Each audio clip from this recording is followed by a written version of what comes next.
Here we are in this moment with increasing inequality in a place that has an economy that is an economy that across the world people look at and they think, if only we could have that.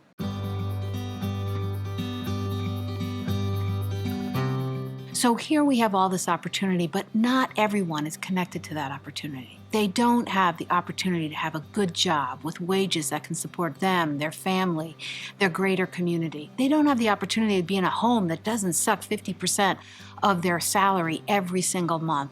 And they don't live in a place where they can get the education and the training they need really to succeed and to participate and to prosper. We identified these 3 pathways that together can bring greater racial and economic inclusion to the region. They really focus on people, place, and power. So in the context of people, what is it that we really need? We need to expand access to opportunity.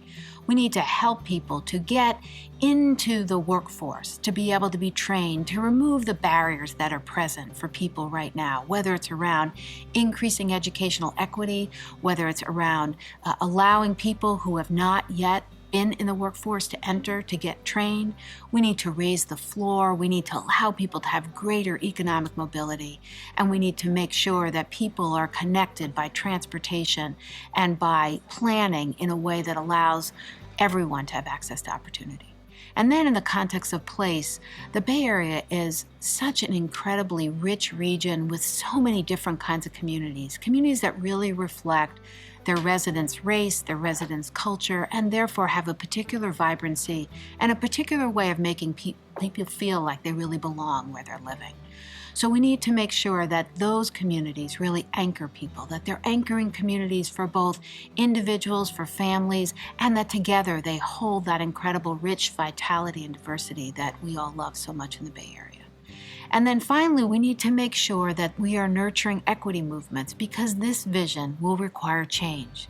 And to get to change, we need people to be able to participate. We need people to be able to bring their voices to the different kinds of debates, to the different kinds of discussions that are happening so that the voice of community leaders is present, the voice of residents is present, the voice of small business is present. And so we need to build equity movements. We need to focus on building power so we can achieve the changes we need and so that we can reach greater racial and economic inclusion.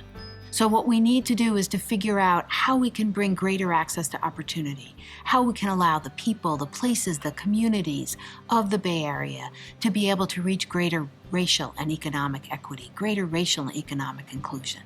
And we believe at the San Francisco Foundation that bringing our connections, bringing our leadership, bringing our donors, bringing our partners in community, in government, in business, that together we can reach this goal of greater racial and economic equity.